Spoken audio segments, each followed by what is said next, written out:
अस्सलाम वालेकुम। मैं हूँ डॉक्टर गुल रहमान इल्मी और आज मैं आप लोगों को न्यूरॉन्स के बारे में बताऊंगा। न्यूरॉन्स जो कि नर्वस सिस्टम के स्ट्रक्चरल एंड फंक्शनल यूनिट्स हैं और ये बहुत ही इम्पोर्टेंट रोल जो है वो प्ले करते हैं नर्वस सिस्टम के जितने भी फंक्शंस और कंपोजिशन है वो सारी की सारी न्यूरॉन सेल्स की वजह से ही है या न्यूरोनल सेल्स की वजह से ही है। तो आज हम लोग न्यूरॉन्स मैं आप लोगों को बताऊंगा कि ये क्या करते हैं, किस तरह से काम करते हैं, कौन कौन से टाइप होते हैं इसके और फर्दर क्या पैरामीटर्स हैं न्यूरॉन के। तो सबसे पहले मैं जेएफ इमेज आप लोग के साथ शेयर करना चाहूँगा जिसमें ये एक इम्पोर्टेंस बताई गई है कि न्यूरॉन कितने ज़्यादा इम्पोर्टेंट हैं। और आगे ये इमेज हम लोग ज़्यादा डिटेल में इसको स्टडी करेंगे कि किस तरह से काम करती हैं ये न्यूरॉन्स और जिसमें डिफरेंट एक्शन पोटेंशियल और आइंस की मूवमेंट और ये सारी चीज़ें जो हैं वो इन्वॉल्व होते हैं। हम इस आज के लेक्चर में हम लोग जो मेन हेडिंग्स कवर करेंगे वो एक थे न्यूरॉन के न्यूरॉन है क्या, कौन से सेल्स को हम लोग न्यूरॉन्स कहते हैं, इनका स्ट्रक्चर क्या है मोस्ट इम्पोर्टेंटली, और इन स्ट्रक्चर के जो डिफरेंट पार्ट्स हैं उनके फंक्शंस क्या हैं। फॉर एग्जांपल डेंड्राइट्स के क्या फंक्शंस हैं और किस तरह से वो अपना फंक्शन परफॉर्म करते हैं। इसी तरह सेल बॉडी और आगे एक्सॉन वगैरह। और फिर हम लोग क्लासिफिकेशन ऑफ न्यूरॉन जिनको हम लोग 3 बेसिस पर क्लासीफाई करते हैं आगे हम लोग बताएंगे। और बहुत ही ज़्यादा इंपॉर्टेंट है ये क्लासिफिकेशन कि on basis of functions, on basis of for example number of poles, जो कि बहुत ज़्यादा ये 2 क्लासिफिकेशन इंपॉर्टेंट हैं। और फिर हम आज के लेक्चर में हम लोगों ने एक सेल्फ असेसमेंट के भी हम लोगों ने पार्ट रखा है।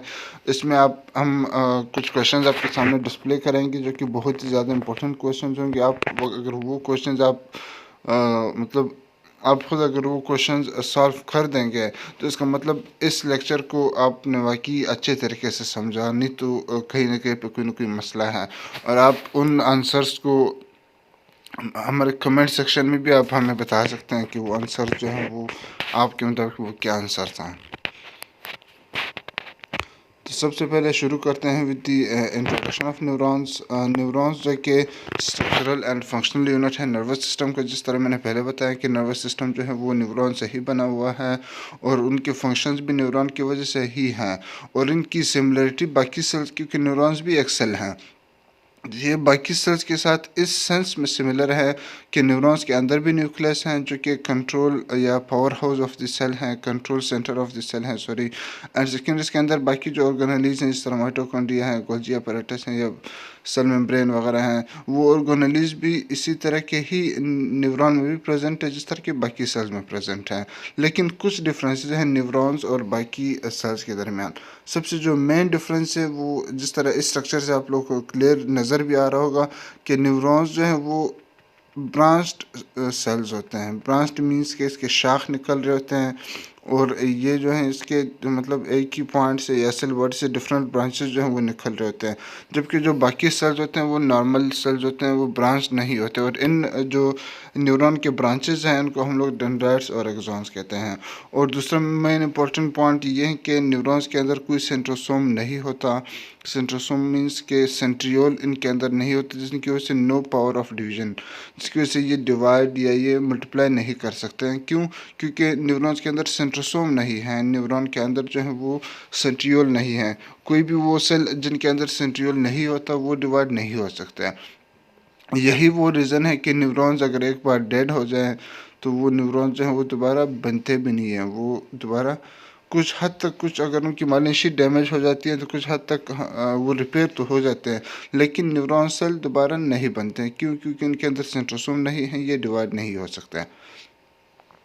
अक्सर वो सेल्स जिस तरह for example red blood cells हैं, अब आप लोगों ने सुना होगा कि रेड ब्लड सेल्स जो हैं वो 120 डेज़ या 4 मंथ्स के बाद जो हैं वो डिग्रेड हो जाते हैं और नए रेड ब्लड सेल्स बनते हैं। क्यों? क्योंकि जो पुराने रेड ब्लड सेल्स हैं वो रिजनरेट नहीं हो सकते न्यू ब्लड सेल्स में।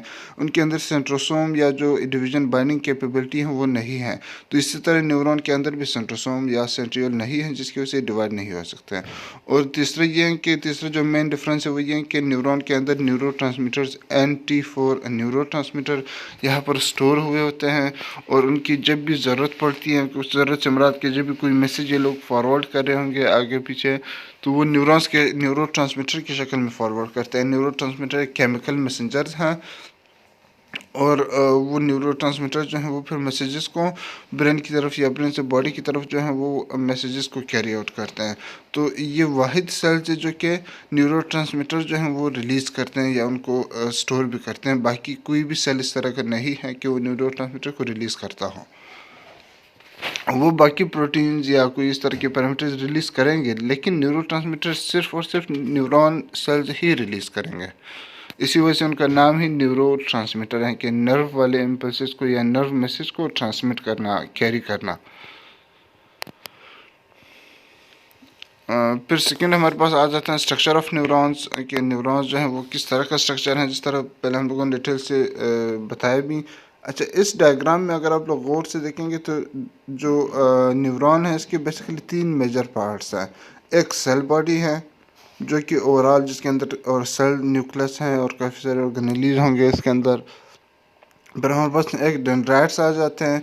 डेंड्राइट्स वो एरिया हैं जो कि सर ये आप लोग श्योर होगा कि डेंड्राइट्स जो है ये वो एरिया है जो कि प्रोजेक्शंस डिफरेंट निकल रहे हैं सेल बॉडी से, इनको हम लोग डेंड्राइट्स कहते हैं। अब यहाँ पर अगर आप देखेंगे डेंड्राइट्स काफ़ी सारे जो हैं वो सेल बॉडी से निकल रहे हैं और वो फिर आगे डिवाइडेड भी हैं। और वो मैसेज वो एक लॉन्ग प्रोजेक्शन या लॉन्ग नोट जो कि सेल बॉडी से निकल रहा होगा जिसको हम लोग एक्सॉन कहते हैं। अब ये यहाँ पर अगर आप देखेंगे तो एक्सॉन जो है वो सिर्फ और सिर्फ एक ही निकल रहा है। एक्सॉन सिर्फ और सिर्फ एक है और डेंड्राइट्स जो हैं वो काफ़ी सारी हैं, एक से ज़्यादा हैं। तो इसलिए जो डेंड्राइट्स हैं वो किसी भी सेल बॉडी में एक भी हो सकती है, एक से ज़्यादा भी हो सकती है। जबकि जो एक्सॉन है वो हमेशा सेल बॉडी से या न्यूरॉन्स के अंदर एक ही एक्सॉन जो है वो प्रेजेंट होगा। एक्सॉन एक ही होगा, डेंड्राइट्स एक भी हो सकते हैं और एक से ज़्यादा भी हो सकते हैं। और एक्सॉन्स के ऊपर फिर एक प्रोटेक्टिव लेयर प्रेजेंट हुआ होता है जिसको हम लोग माइलिन शीथ कहते हैं। माइलिन शीथ जो कि प्रोटेक्शन प्रोवाइड करते हैं और स्पीड वगैरह भी कंट्रोल या मॉनिटर करते हैं। और फिर जो एक्सॉन्स है इसके एंड पे फिर एक्सॉन टर्मिनल्स प्रेजेंट होते हैं। एक्सॉन टर्मिनल्स नाम से जाहिर है कि एक्सॉन के एंडिंग्स या एक्सॉन टर्मिनल्स या सिनेप्टिक नोव्स भी इसको हम लोग कहते हैं, जो कि किसी भी दूसरे फॉर एग्जाम्पल अगर सेंसरी न्यूरॉन्स हैं और वो ब्रेन की तरफ मैसेज लेके जा रहे हैं तो एक्सॉन टर्मिनल्स जो हैं वो टुवर्ड्स द ब्रेन होंगे। फिर अगर वो ब्रेन से बॉडी की तरफ मैसेज लेके आ रहे हैं मोटर न्यूरॉन से तो axon terminals towards the body organ होंगे या फिर ये साइनप्स बनाएंगे दूसरे न्यूरॉन्स के साथ। तो कहने का मतलब ये है कि जो सेल बॉडी है इनसे एक ही एक्सॉन निकल रहा होगा जो कि मैसेज को सेल बॉडी से अवे लेके जाएगा, सेल बॉडी से मैसेज टुवर्ड्स दी ब्रेन या टुवर्ड्स दी ऑर्गन लेके जाएगा। लेकिन सेल बॉडी से जो डेंड्राइट्स हैं वो काफ़ी सारे निकल सकते हैं, एक भी डेंड्राइट हो सकते हैं और काफ़ी सारे डेंड्राइट्स भी हो सकते हैं। और ये डेंड्राइट्स जो हैं वो मैसेज रिसीव करते हैं। कोई भी स्टिमुलस जब आएगा, एग्जाम्पल पेन का स्टिमुलस है तो डेंड्राइट्स पेन के स्टिमुलस को रिसीव करेंगे और सेल बॉडी के हवाले करेंगे। सेल बॉडी इनको प्रोसेस करके एक्सॉन के थ्रू उस मैसेज को फिर आगे कैरी आउट करेगा। और सेल बॉडी को सोमा भी कहते हैं कुछ आर्टिकल्स वगैरह के मुताबिक, क्योंकि डिफरेंट नाम्स रखे हुए हैं इससे आप लोगों ने कंफ्यूज नहीं होना। बाकी जो डिफरेंट पार्ट्स ऑफ न्यूरॉन्स हैं इनके ब्रीफली हम लोग यहाँ पर हम लोग इसके फंक्शंस देख सकते हैं कि कौन कौन से फंक्शन ये परफॉर्म करते हैं और किस और वो फंक्शंस का क्या एडवांटेज है। सबसे पहले अगर हम लोग डेंड्राइट थे कि तो मैंने पहले बताया कि डेंड्राइट्स वो प्रोजेक्शन था जो कि एक भी हो सकते हैं और एक से ज़्यादा भी हो सकते हैं और ये सेल बॉडी से प्रोजेक्शन निकल रहे होते हैं। और इनका मेन जो फंक्शन है वो ये है कि सिग्नल्स को या रिस्पॉन्सेज को या मैसेजेस को रिसीव करना।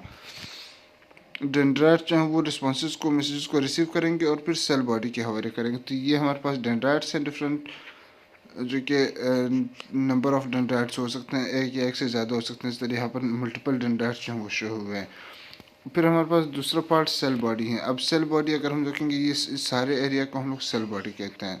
सेल बॉडी के अंदर एक तो न्यूक्लियस होगा यहाँ पे जिस तरह यहाँ पे शो हो रहा है, दूसरे इसके अंदर सेल मेम्ब्रेन होगा जिस तरह ये है सेल मेम्ब्रेन होगा, इसके अंदर बाकी गोल्जी अपैरेटस माइटोकॉन्ड्रिया वगैरह बाकी ऑर्गेनेलीज होंगे और प्रॉपर एक सेल मैकेनिज्म यहाँ पर हो रहा होगा। कोई भी रिस्पॉन्स जब डेंड्राइट्स कलेक्ट करेंगे तो वो सेल बॉडी के हवाले करेंगे, सेल बॉडी पर उनको आगे प्रोसेस करेगा, वो न्यूक्लियस के थ्रू प्रोटीन सिंथेसिस वगैरह की अगर ज़रूरत हुई तो वो करेगा और उसके बाद फिर वो मैसेज एक्सॉन हाइलॉक के थ्रू एक्सॉन के पास चला जाएगा। फिर यहाँ पर सेल मेम्ब्रेन भी सेल बॉडी के अराउंड प्रेजेंट होता है जो कि प्रोटेक्ट करेगा सेल को। और एक्सॉन हाइलॉक भी प्रेजेंट है। एक्सॉन हाइलॉक बेसिकली वो पॉइंट हैं जहाँ से इलेक्ट्रिकल इम्पल्स या एक्शन पोटेंशियल जो है वो स्टार्ट हो रहे हैं, उस पॉइंट को हम लोग एक्सॉन हाईलॉक कहते हैं। और एक्सॉन हाईलॉक जो है वो फिर आगे एक्सॉन की तरफ एंड करते हैं। जिस तरह यहाँ पर आप लोग को नज़र आ रहा होगा, फॉर एग्जांपल ये जो है ये एक्सॉन हाईलॉक है, जहाँ से कोई भी मैसेज जब सेल बॉडी से पास होगा तो वो एक्सॉन हाईलॉक में आएगा। वहाँ पर वो मैसेज एक्शन पोटेंशियल की फॉर्म में कन्वर्ट होगा, आंस की मूवमेंट होगी, और उससे फिर ये होगा कि मैसेज आगे एक्सॉन की तरफ आ जाएगा। एग्जाम फिर क्या करेगा कि वो उस मैसेज को ट्रांसफ़र करेगा टुवर्ड्स द सेल और ऑर्गन। अगर वो मोटर है तो वो बॉडी की तरफ उस मैसेज को ट्रांसफ़र करेगा, अगर वो सेंसरी न्यूरॉन है तो वो टुवर्ड द ब्रेन उस मैसेज को आगे फॉरवर्ड कर लेगा, कैरी कर लेगा मैसेज को। तो एक्सॉन हाईलॉक का बहुत ही इंपॉर्टेंट रोल है कि ये नर्व पोटेंशियल को या एक्शन पोटेंशियल को जनरेट करते हैं, उनको स्टार्ट करते हैं, और आगे वो इम्पल्स या एक्शन पोटेंशियल जो है वो एक्सॉन के थ्रू फिर मूव करेगा ऑनवर्ड। फिर यहाँ पर नोड्स ऑफ रनवीज प्रेजेंट होते हैं, जो डिफरेंट आयंस की मूवमेंट जो है इनको ये कंट्रोल करेंगे। और यहाँ पर श्वान सेल्स भी प्रेजेंट होते हैं जो माइलिन शीथ प्रोड्यूस करेंगे। ये जो श्वान सेल्स हैं ये हम लोगों ने प्रीवियस लेक्चर में बताया था, ये सपोर्टिंग सेल्स या न्यूरोग्लियल सेल्स इनको हम लोग कहते हैं, जो कि पेरिफेरीज में प्रेजेंट है। और जो सेंट्रल नर्वस सिस्टम है ब्रेन स्पाइनल कॉर्ड में, वहाँ पर ओलिगोडेंड्रोसाइट्स होंगे फिर श्वान सेल्स की जगह पे। और फिर हमारे पास है कि Schwann cells myelin sheath produce करेंगे, जो कि एक तो प्रोटेक्शन प्रोवाइड करेंगे माइलिन शीथ, और दूसरे ये स्पीड ऑफ सिग्नल को भी इंक्रीज करेंगे, ज़्यादा करेंगे।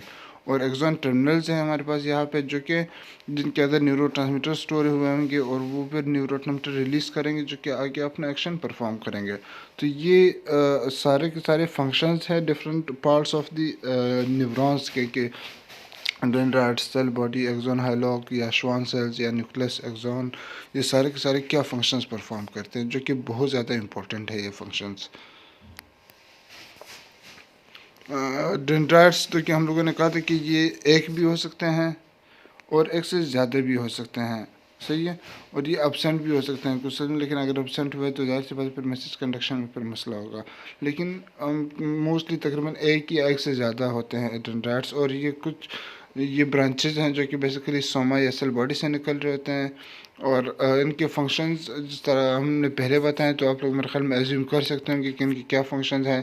यहाँ पर हम आपको डिटेल से बता देंगे कि जो डेंड्राइट्स हैं वो यहाँ पर जो रेड और ये ग्रीन कलर के जो रोज शो कर रहे हैं, ये शो कर रहे हैं कि जो डेंड्राइट्स हैं इन ये मैसेज कलेक्ट करेंगे और सेल बॉडी के हवाले करेंगे। सेल बॉडी फिर उस मैसेजेस को आगे फिर मतलब प्रोसेस करके और एक्सॉन के थ्रू एक्सॉन की तरफ जो है उसको फिर कैरी आउट करेंगे। तो डेंड्राइट्स का फंक्शन क्या है कि इम्पल्सेस को कलेक्ट करना और उनको सेल बॉडी की तरफ मूव करवाना या सेल बॉडी के पास लेके जाना, ये डेंड्राइट्स का फंक्शन है। सेकेंड फिर हमारे पास नर्व सेल बॉडी आ जाती हैं, जिनको हम लोग साइटोप्लाज्म भी होगा यहाँ पर, क्योंकि ये एक प्रॉपर एक सेल है तो इसके अंदर प्रॉपर ऑर्गेनेलीज होंगे। इसके अंदर जो है वो डिफरेंट जिस तरह यहाँ पे शो हो रहे हैं कि इसके अंदर जो है वो गोल्जी अपरेटस होगा जो कि अपने रिमूवल ऑफ प्रोटीन वगैरह में एक्ट करेगा। इसके अंदर माइटोकॉन्ड्रिया होगा जो कि एनर्जी सोर्स होगा। इसके अंदर इंडोप्लाज्मिक रेटिकुलम होंगे, rough and smooth endoplasmic reticulum होंगे यहाँ पे। इसके अंदर न्यूक्लियस होंगे जो कंट्रोल हाउस होगा। इसके अंदर बाकी जो सेल मेम्ब्रेन इसके अंदर होगा और बाकी इंपॉर्टेंट सेलुलर कंपोनेंट्स के अंदर होंगे, जिस तरह for example nucleus, mitochondria, Golgi apparatus. और उसमें दो जो ऑर्गेनेलीज हैं वो यूनिक हैं। यूनिक से मुराद कि वो बाकी सेल्स बाकी बॉडी सेल्स में नहीं है, लेकिन नर्व जो सेल्स हैं उसके अंदर प्रेजेंट है। उसमें एक हमारे पास न्यूरोफिब्रिलिया है जो कि बॉडी के न्यूरॉन के इंटरनल सपोर्ट के लिए चाहिए होता है। इंटरनल सपोर्ट से मुराद के न्यूरॉन को अपनी पोजीशन में रखते हैं। फॉर एग्जांपल अगर सciatic नर्व है और उसको फॉर एग्जांपल लेग्स में होना चाहिए तो वो लेग्स में ही रहेंगे, इनको अपनी पोजीशन में रखेगा कौन, न्यूरोफिब्रिलिया उनको अपनी पोजीशन में रखेगा। ये एक फाइबर्स टाइप प्रोटीन स्ट्रक्चर जो होते हैं फाइबर की तरह, जो कि इंटरनल सपोर्ट प्रोवाइड करते हैं न्यूरॉन्स को। और दूसरे इसके अंदर निजल ग्रेन्यूल्स प्रेजेंट होते हैं जो कि रफ एंडोप्लाज्मिक रेटिकुलम के ग्रेन्यूल्स होंगे और वो प्रोटीन सिंथेसिस वगैरह में हेल्प करेंगे through the utilisation of ribosomes. तो ये दो जो ऑर्गेनेलीज हैं ये डिफरेंट है फ्रॉम अदर सेल्स जो कि सिर्फ और सिर्फ नर्व सेल्स में ये प्रेजेंट हैं। और सेल बॉडी का अगर हम लोग फंक्शन देखते हैं तो उसका भी एक बहुत इंपॉर्टेंट फंक्शन है। फंक्शन का ये कि ये मैसेज को डेंड्राइट से रिसीव करेंगे और उसको आगे इंटीग्रेट करेंगे। इंटीग्रेट मीन्स के चेंज करेंगे। इस तरह यहाँ पर आप लोगों को नज़र आ रहा होगा कि मैसेज जो है वो कोई भी डेंड्राइट जब मैसेज ये डेंड्राइट से डिफरेंट, क्योंकि मैसेज जब रिसीव करेंगे तो वो सेल बॉडी की तरफ आएंगे, वो उनको आगे प्रोसेस करेगा, मैसेज को डिफरेंट ऑर्गेनेलिज से पास होगा और इन पे वो मैसेज फिर न्यूरॉन की तरफ आगे मूव करेगा। वो मैसेज न्यूरॉन की तरफ फिर न्यूरॉन की जो एक्सॉन या एक्सॉन हाइलॉक है उसकी तरफ मूव करेगा, जहाँ पर एक्सॉन हाइलॉक जो है वो एक्शन पोटेंशियल जनरेट करेगा और फिर वो एक्सॉन के थ्रू आगे कैरी आउट होगा वो मैसेज। तो सेल बॉडी क्या कर रहे हैं कि वो मैसेजेस को या इम्पल्सेस को मैसेजेस ज़्यादा बेहतर वर्ड हैं या स्टिमुलस जो हैं उसको रिसीव करेंगे डिफरेंट डेंड्राइट से, उसको प्रोसेस करेंगे under the control of nucleus और फिर वो मैसेज को आगे एक्सॉन हाइलॉक और एक्सॉन की तरफ डायरेक्ट करेंगे कि वो एक्सॉन की तरफ चले जाए और एक्सॉन इसको फिर आगे कैरी आउट करेंगे। जो एक्सॉन है ये सर मैंने पहले बताया और यहाँ पर आप देख भी सकते हैं, तो ये सिर्फ और सिर्फ एक एक्सॉन होता है, 10 नहीं होते हैं। फॉर एग्जांपल ये सेल बॉडी है जिसके अंदर डिफरेंट ऑर्गेनेलिज प्रेजेंट हैं। सेल बॉडी इससे एक ही एक्सॉन निकल रहा होगा जो कि प्रोटेक्टेड बाय माइलिन शीट होगा। इसमें कुछ इस तरह के हमारे पास एक्सॉन्स होते हैं जो कि नॉन माइलिनेटेड होते हैं। नॉन माइलिनेटेड मीन्स कि उनके ऊपर माइलिन शीट नहीं होगा, जो कि इजीली डैमेज हो जाते हैं, उनका स्पीड भी कंट्रोल नहीं हुआ होता। और माइलिनेटेड वो हैं जिनके ऊपर माइलिन शीट प्रेजेंट होगा और ये सेल बॉडी से अराइज होते हैं। और इसके जो इन टर्मिनल्स हैं इनको हम लोग एक्सॉन टर्मिनल्स, और ये इन पे बिल्कुल जो नोब टाइप आप लोग नज़र आ रहे हैं ये सिनेप्टिक नोब हैं जो कि साइनप्स बनाएंगे किसी भी दूसरे न्यूरॉन के साथ। और इनकी जो फंक्शंस है वो सर मैंने पहले बताया कि ये जो इम्पल्सेस हैं या न्यूरोनल इम्पल्सेस हैं, नर्व की जो मैसेजेस हैं वो सेल बॉडी से लेके उस स्पेसिफिक ऑर्गन की तरफ लेके जाएंगे। अगर सेंसरी है तो वो ब्रेन की तरफ लेके जाएंगे, अगर मोटर है तो वो ऑर्गन या किसी भी बॉडी पार्ट की तरफ लेके जाएंगे। और दूसरे हैं कि इनके जो एक्सॉन टर्मिनल्स हैं या जो साइनप्स है वहाँ पर ये न्यूरोट्रांसमीटर भी रिलीज़ करेंगे, जो कि बहुत ही इंपॉर्टेंट फंक्शन है न्यूरॉन्स का या एक्सॉन्स का, सॉरी। ये एक एक्सॉन हाइलॉक जो हम लोगों ने बताया था, जो कि एक स्टार्टिंग पॉइंट है एक्सॉन का, जहाँ से एक्सॉन जो है वो बिल्कुल शुरू हो रहा था, उसको पॉइंट को हम लोग एक्सॉन हाइलॉक कहते थे। जहाँ पर हम लोगों ने कहा था कि यहाँ पर एक्शन पोटेंशियल स्टार्ट होते हैं। तो वो एक्शन पोटेंशियल स्टार्ट किस तरह से होगा यहाँ पे, वो हम लोग यहाँ पर इस वीडियो में हम लोग देख सकते हैं इसको। यहाँ पर अगर आप देखेंगे कि जो नॉर्मल जो मेम्ब्रेन पोटेंशियल के लिए जो थ्रेशोल्ड चाहिए वो -55 मिली वोल्ट से अगर ज़्यादा की आंज मूवमेंट होगी तो उससे एक्शन पोटेंशियल जनरेट होगा, नहीं तो नहीं होगा। अब इससे क्या होगा कि जब उतनी वोल्टेज आएगी तो उससे वोल्टेज गेटेड सोडियम चैनल जो है वो ओपन हो जाएंगे, जो कि एक्सॉन हाइलॉक एक्सटर्नल मेम्ब्रेन है एक्सॉन का, वहाँ पे प्रेजेंट है ये चैनल्स, और वो ओपन हो जाएंगे। जैसे जैसे वो ओपन होते जाएंगे वहाँ से आयंस इंटर होते जाएंगे और मैसेज इसी तरह से नर्व के थ्रू आगे मूव करता जाएगा और इस तरह से एक मैसेज जो है वो through out the nerve move करते हैं और ये एक्शन पोटेंशियल के फॉर्म में मूव करते हैं ये मैसेज। और ये जो प्रोसेस हैं जो हम लोग यहाँ पर एक वीडियोग्राफिकली देख रहे हैं, ये process within milliseconds हो रहा होता है। ये नहीं होता है कि इसमें काफ़ी ज़्यादा टाइम लगता है, विद इन मिली सेकेंड्स ये प्रोसेस हो रहा होता है बॉडी के अंदर या नर्व सेल्स के अंदर। फिर हमारे पास क्लासिफिकेशन ऑफ न्यूरॉन्स हैं कि न्यूरॉन्स को हम लोग 3 बेसिस पे क्लासीफाई करते हैं। The first one is upon the number of poles, इसके हमारे पास upon the function and length of exon. जो नंबर ऑफ पोल्स की बेसिस पे क्लासिफिकेशन है तो वो बहुत ज़्यादा इंपॉर्टेंट है, और इसी तरह जो number of upon the function है ये भी बहुत ज़्यादा इंपॉर्टेंट क्लासिफिकेशन है, तो इसको थोड़ा ज़्यादा गौर से आप लोग देख लीजिएगा। जो नंबर ऑफ पोल्स की बेस पे है, यहाँ पर अगर आप देखेंगे कि जो न्यूरॉन्स है, फॉर एग्जांपल ये न्यूरॉन है पूरा का पूरा और ये इसकी सेल बॉडी है। तो सेल बॉडी से नंबर ऑफ पोल्स का मतलब क्या है? नंबर ऑफ पोल्स मींस कि सेल बॉडी से कितने पोल्स या कितने प्रोजेक्शंस या कितने एक्सटेंशन निकल रहे हैं, उन एक्सटेंशन को हम लोग पोल्स कहते हैं। अगर क्या वो एक हैं, क्या वो दो हैं, क्या वो दो से ज़्यादा हैं, कितने हैं। तो सबसे पहले यहाँ पर अगर हम देखेंगे, फॉर एग्जांपल ये जो है ये हमारे पास सेल बॉडी है जो कि आंखें भी दिखा रही है पहले अच्छी तरीके से, ये न्यूरॉन की सेल बॉडी है। और अब इस सेल बॉडी से सिर्फ और सिर्फ एक ही प्रोजेक्शन निकल रहा है, आगे वही एक प्रोजेक्शन 2 में डिवाइडेड है। अब उस प्रोजेक्शन की मर्जी है कि वो 2 में डिवाइड हो, 10 में डिवाइड हो, जितने में भी डिवाइड हो, लेकिन सेल बॉडी से एक ही प्रोजेक्शन निकल रहा है। तो इसको हम लोग यूनिपोलर न्यूरॉन कहते हैं।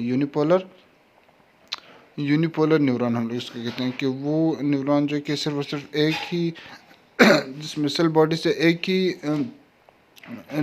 पोल निकल रहा होगा उसको हम लोग यूनिपोलर कहते हैं। यहाँ पर अगर आप देखेंगे इसमें सेल बॉडी से एक ऊपर की तरफ पोल निकल रहा है और एक नीचे की तरफ, तो दो पोल्स निकल रहे हैं सेल बॉडी से, इसको हम लोग बाइपोलर न्यूरॉन कहते हैं। और मल्टीपोलर में अगर हम देखेंगे कि इसमें 1 2 3 4 5 6 काफ़ी सारे जो हैं वो इसमें से पोल्स निकल रहे हैं जो कि आगे डिवाइडेड भी हैं फर्दर। तो अब यहाँ से सेल बॉडी से मोर देन 2 पोल्स निकल रहे हैं, इसको हम लोग मल्टीपोलर न्यूरॉन कहते हैं। जिसमें हम लोगों ने कहा था कि इसमें एक जो होगा वो डेंड्राइट होगा, सॉरी एक जो है वो एक्सॉन होगा, जो कि ये पार्ट है ये एक्सॉन होगा और बाकी सारे के सारे डेंड्राइट्स होंगे। अब यहाँ पर देखेंगे कि एक डेंड्राइट और एक एक्सॉन है, यहाँ पर एक ही निकल रहे हैं जो कि आगे डेंड्राइट और एक्सॉन में पे डिवाइडेड है। जो न्यूरॉन्स हैं इनको हम लोग मोटर, सेंसरी और इंटर न्यूरॉन्स की बेस पे भी क्लासीफाई करते हैं। मोटर वो न्यूरॉन्स है जो कि टू ब्रेन से बॉडी की तरफ मैसेज लेके जा रहे होते हैं। सेंसरी वो न्यूरॉन्स है जो बॉडी से ब्रेन की तरफ मैसेज लेके जाते हैं। इंटर वो न्यूरॉन्स है जो कि एक न्यूरॉन से, एक सेंसरी न्यूरॉन से दूसरे मोटर न्यूरॉन तक या मोटर से सेंसरी तक या ब्रेन के एक पार्ट से दूसरे पार्ट तक मैसेज लेके जाते हैं। और सेंट्रल नर्वस सिस्टम में ही जो प्रेजेंट होंगे उनको हम लोग इंटर न्यूरॉन्स कहते हैं। तो यहाँ पर पूछना ये है कि मैंने कि जो मोटर न्यूरॉन्स जिस तरह यहाँ पे आप लोग नज़र आ रहे हैं, तो ये कौन से पोलर न्यूरॉन्स हैं और क्यों हैं। तो इसको अगर हम लोग गौर से देखेंगे, फॉर एग्जांपल ये सेल बॉडी है, इससे काफ़ी सारे प्रोजेक्शन निकल रहे हैं, जिसमें से एक जो है वो एक्सॉन है और काफ़ी सारे जो हैं वो डेंड्राइट्स प्रोजेक्शन है। इसका मतलब कि ये मल्टीपोलर न्यूरॉन है। जो मोटर न्यूरॉन्स होते हैं they are mostly multipolar in nature, mostly मैं वर्ड यूज़ कर रहा हूँ, हमेशा नहीं। और जो सेंसरी न्यूरॉन्स हैं इसको अगर हम देखेंगे, ये फॉर एग्जाम्पल सेल बॉडी और इससे सिर्फ और सिर्फ एक ही प्रोजेक्शन निकल रहा है, आगे वही 1 2 में डिवाइडेड है। तो ये जो है ये हमारे पास यूनिपोलर न्यूरॉन होगा। और इसमें मोस्टली होता है ये कि सिर्फ और सिर्फ एक्सॉन इसमें प्रेजेंट होते हैं, डेंड्राइट्स नहीं होते। एक्सॉन का एक पार्ट ही मतलब एज अ रिसीविंग एक्ट करते हैं, दूसरे part as a sending act करते हैं। और दूसरे जो इंटर न्यूरॉन्स हैं ये मोस्टली जो हैं ये बाइपोलर के फॉर्म में पाए जाते हैं, बाइपोलर न्यूरॉन्स होते हैं क्योंकि सेल बॉडी जो है वहाँ से 2 पोल्स निकल रहे हैं, एक एक्सॉन और एक डेंड्राइट। ये और नंबर ऑफ फंक्शंस जिस तरह मैंने पहले बताया कि सेंसरी जो हैं ये वो हैं जो कि इम्पल्सिस को ब्रेन से, सॉरी बॉडी से ब्रेन की तरफ में लेके जाएंगे, बॉडी के किसी भी पार्ट से ब्रेन की तरफ लेके जाएंगे। और मोटर हमारे पास वो हैं जो कि ब्रेन से बॉडी की तरफ लेके जाएंगे। इंटर न्यूरॉन्स वो हैं जो सेंसरी से मोटर तक लेके जाएँ या मोटर से सेंसरी तक, या फिर ब्रेन के एक पार्ट से दूसरे पार्ट तक मैसेज लेके जाएँ। उन न्यूरॉन्स को हम लोग इंटर न्यूरॉन्स कहते हैं, जो कि सेंट्रल नर्वस सिस्टम ब्रेन और स्पाइनल कॉर्ड में ही सिर्फ और सिर्फ प्रेजेंट होंगे। फिर हमारे पास एक बहुत ही इंपॉर्टेंट है कि जो न्यूरॉन्स का स्ट्रक्चर है, हम लोगों ने पहले जिस तरह देखा, इनको हम लोग डिफरेंट जोन्स में क्लासीफाई करते हैं on basis of their functions, जिसको हम लोग फंक्शनल डिवीजन ऑफ न्यूरॉन्स कहते हैं। जिसमें सबसे पहले एक डेंड्रेटिक्स या रिसेप्टर जोन है। डेंड्राइट्स क्या करते थे कि वो मैसेज को रिसीव कर देते हैं, इम्पल्सिस को रिसीव कर देते हैं। तो इनको हम लोग डेंड्रेटिक जोन कहते हैं, जो कि इम्पल्सिस को रिसीव करेंगे किसी भी साइनेप्स से या किसी दूसरे न्यूरॉन से या बॉडी से या ब्रेन से। वो फिर क्या करेंगे कि आगे उसको जो सेल बॉडी उसकी तरफ लेके आएंगे, वो उसको आगे इंटीग्रेट करेगा और वो फिर एक्सॉन हाइलॉग के पास आ जाएगा, जिसको हम लोग origin of conducted impulses region कहते हैं। जिससे ये कि एक्सॉन हाइलॉग जो था वो एक्शन पोटेंशियल जनरेट करता था और वो मैसेज आके एक्सॉन की तरफ चला जाता था। और उसको फिर हम लोग कंडक्टिव जोन कहते हैं। एक्सॉन जो है कि वो मैसेज को आगे प्रोपोगेट या कैरी आउट करेगा टुवर्ड्स द नर्व एंडिंग्स या एक्सॉन टर्मिनल्स, इसको हम लोग कंडक्टिव जोन कहते हैं। फिर हमारे पास एक सेक्रेटरी जोन भी है कि जिस तरह मैंने बताया था कि यहाँ पर न्यूरोट्रांसमीटर रिलीज होते हैं जो कि अपना जो भी फंक्शन हो वो फिर परफॉर्म करते हैं। तो ये सेक्रेटरी जोन भी होते हैं कि ये different on basis of classification इसके स्ट्रक्चर को हम लोग इन 4 जोन्स में या एरियाज़ में डिवाइड करते हैं न्यूरॉन्स को। अच्छा, ये आप लोग इसके लिए एक सेल्फ असेसमेंट पार्ट हैं जो कि बहुत ज़्यादा ज़रूरी है कि इसमें जो नंबर 1 जो इंडिकेट किए हैं ये कौन सा पार्ट है और इसके फंक्शन क्या हैं, 2 3 इसी तरह से 8 तक जितने भी हैं, इन सारों के आप लोगों ने नाम और फंक्शंस लिखने हैं। और दूसरा ये है कि अगर कमेंट सेक्शन में आप लोग रिप्लाई भी करेंगे इसके आंसर तो वो बहुत ज़्यादा बेहतर होगा, ताकि हमें कंफर्म भी हो कि वाकई आप लोगों ने कुछ ना कुछ सीखा है हमारी वीडियो से। और दूसरा एक बहुत ही इंपॉर्टेंट क्वेश्चन है वो ये कि विच पोलर न्यूरॉन इज़ दिस। हम लोगों ने 3 पोलर न्यूरॉन्स पढ़े थे कि यूनिपोलर, बाइपोलर और मल्टीपोलर। तो न्यूरॉन्स जब भी उनके ऊपर कोई मैसेज उनके पास आएगा उसके बाद ये न्यूरॉन्स जो हैं ये एक्टिव हो जाते हैं। तो क्वेश्चन मेरी है कि अब ये न्यूरॉन है, फॉर एग्जांपल इसके पास कोई भी इम्पल्स आया, मैसेज आया, स्टिमुलस आया, तो अब ये न्यूरॉन उस स्टिमुलस के बाद बाइपोलर है, यूनिपोलर हैं या मल्टीपोलर हैं, ये कौन से पोलर न्यूरॉन्स हैं, ये आप लोगों ने कमेंट सेक्शन में बताना। Thank you so much for watching our video. जज़ाक